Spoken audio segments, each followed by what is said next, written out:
Just a couple of days after Christmas, a few days before the new year. Looks great out there right now. Good to have you with us. Happy holidays. Happy holidays, Chris. Good to see you.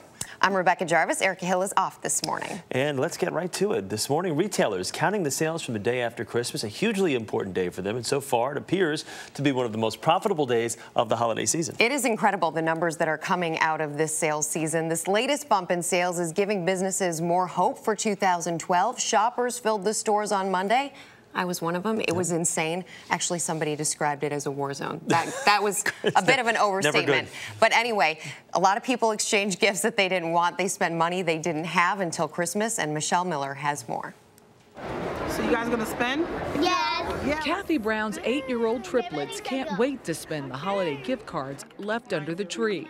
Their mom was much more generous this year because this year she has a job. You spent how much more? Oh, I would say maybe $1,000 more. Yeah. So a good Christmas for the triplets. Oh yes, you got it.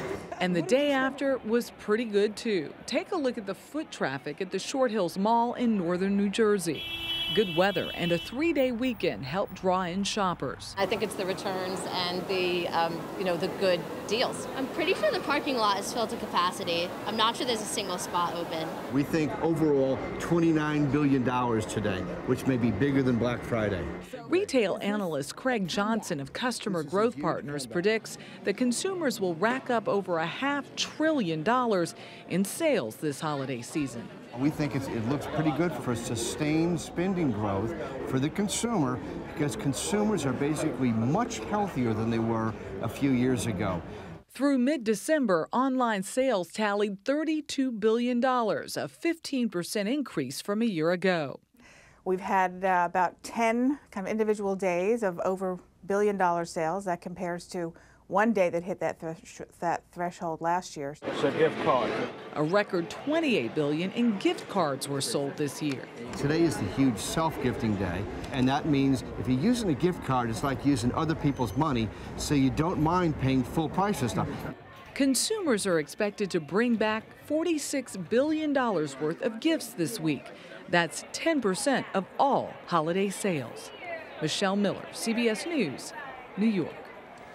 That is a lot of returns. Yeah. That's for sure. All right. The retail sales report final chapter of the year was full of significant financial news. Just this morning, Sears announced it is closing up to 120 Sears and Kmart stores after holiday sales came in lower than last year. And here to look back at the top money stories of 2011 are Lee Gallagher of Fortune Magazine and Jack Otter of CBS Money Watch. Great to have both of you with us. Good morning. Good morning. So you sort of have this hot and cold story when it comes to the consumer. And we know the importance of the consumer.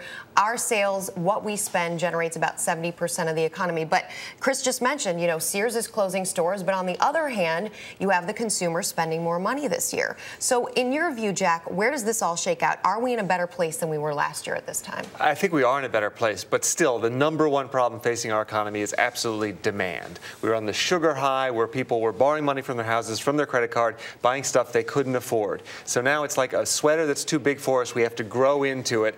Real demand has to come to fit that old economy that was bigger than the one we have now. Yeah. If consumers are able to go out and spend without overextending themselves, that's a great sign for 2012. Lee, what does this say to the overall economic health out there? People are always looking for signs. They are, and I think it's hard. You don't want to read too much. I mean, it's easy to read too much into the holiday sales figure. There was certainly a lot of activity, but it's a little too early to tell whether that's going to move the needle. There was a lot of returns. There's been some increases in prices, so that's impacting things. I think, there is pent-up demand. People want to believe that things are getting better. We've actually seen a couple signs on the domestic economic front that are positive in the past month or two. So I think there's a little bit more enthusiasm than there has been in the past few years around this time. But, it's important, as Jack mentioned, we're still deleveraging. The bigger picture is, a little bit more wait and see. Not out of the woods just yet.